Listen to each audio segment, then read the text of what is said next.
आप सभी को प्रभु यीशु मसीह के पवित्र नाम में नमस्कार। एक प्रार्थना के साथ आज की शुरुआत करते हैं। प्यारे सर्वशक्तिमान सामर्थी परमेश्वर, हम आपके पवित्र चरणों के निकट हैं और आपका धन्यवाद करते हैं प्रभु, हमारी जिंदगी के लिए जो आपने हमें दिया है।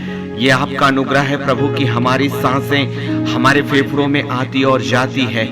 इस जीवन के लिए धन्यवाद। हमारी जिंदगी में कुछ मिले या ना मिले प्रभु, यदि आप हमारे साथ हैं मेरे परमेश्वर, तो हमें जिंदगी का हर पल मिल गया है।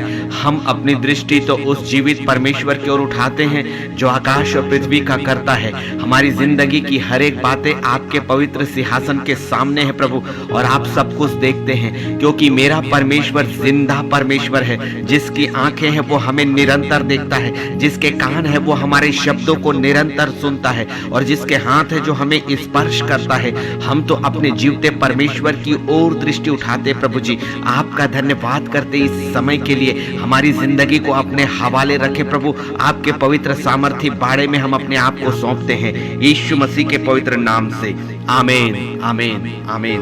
प्रिय मित्रों, परमेश्वर का भय हमारी जिंदगी के लिए सबसे महत्वपूर्ण है। भय दो तरह का होता है।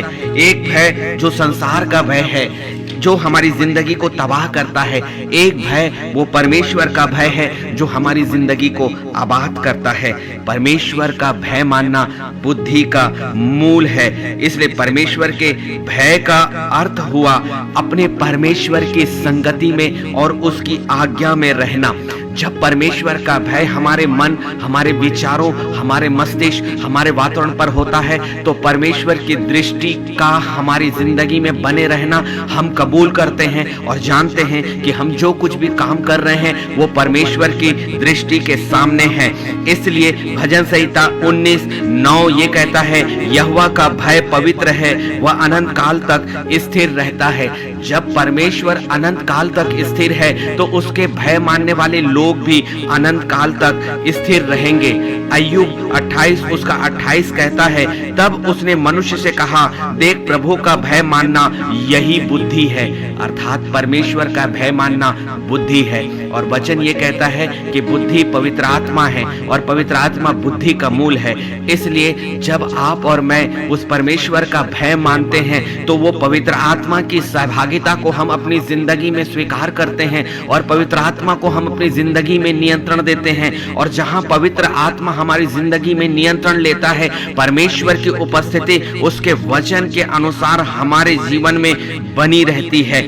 व्यवस्था विवरण 4 उसका 10 कहता है, उन लोगों को मेरे पास इकट्ठा कर कि मैं उन्हें अपने वचन सुनाऊं, जिससे वे सीखें, ताकि जितने दिन वे पृथ्वी पर जीवित रहें उतने दिन वो मेरा भय मानते रहें। परमेश्वर ने हमें अपने स्वरूप और समानता में बनाया और हमें एक ऐसा प्राणी बनाया जिसे उसने अपनी सृष्टि में अधिकार दिया। और वचन के अनुसार वो कहता है कि मेरे लोग मेरे सामने इकट्ठे किए जाएं, ताकि उन्हें वो वचन सुनाया जाए जिससे वो सीखें, और जितने दिन वो पृथ्वी पर जीवित रहते हैं उतने दिन वो परमेश्वर का भय मानना। इसीलिए व्यवस्था विवरण 6 और 13 में परमेश्वर ने हमें आज्ञा दी है अपने परमेश्वर यहोवा का भय मानना, उसी की सेवा करना।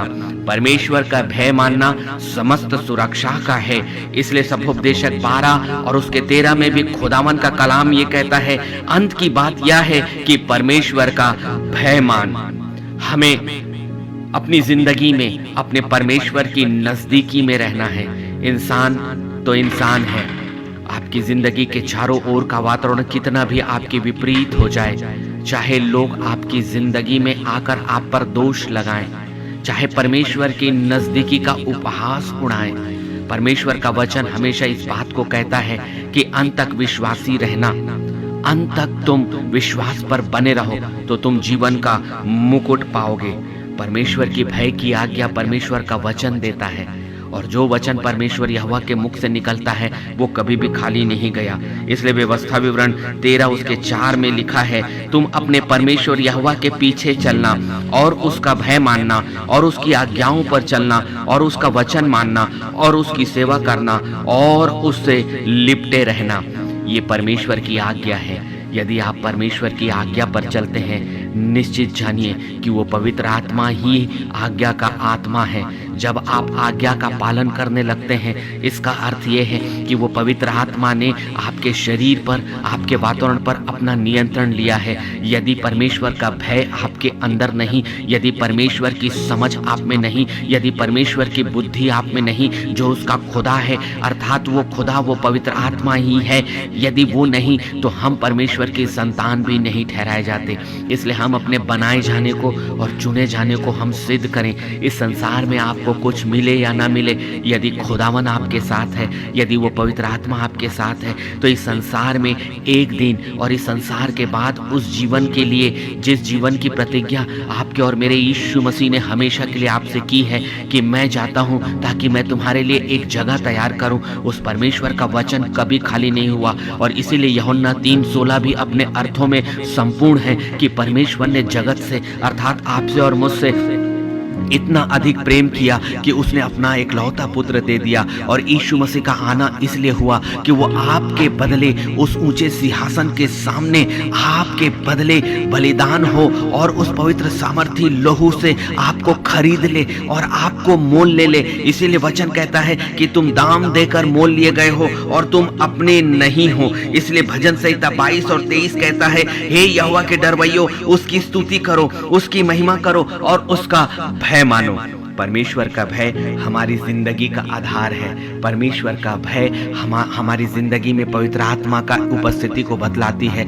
इंसानों के अनुसार नहीं, इंसानों की समझ में नहीं, इंसानों की बुद्धि में नहीं, परंतु वो बातें जो परमेश्वर अपने वचन के माध्यम से और पवित्र आत्मा की सहायता में आपके लिए खोलता है, उन बातों पर अपना ध्यान दीजिए, क्योंकि जीवित वचन जो परमेश्वर ने कहा है वो आपके हाथों में, आपके पास है। इसलिए इस सुबह के लिए हम परमेश्वर का धन्यवाद करते हैं यीशु मसीह के पवित्र नाम से। हे हमारे जीवते परमेश्वर, आपका भय हम में उत्पन्न कर और अपनी पवित्र आत्मा की सहायता और सहभागिता हमें दे, यीशु मसीह के नाम पर। आमीन आमीन। आप सभी को जय मसीह की।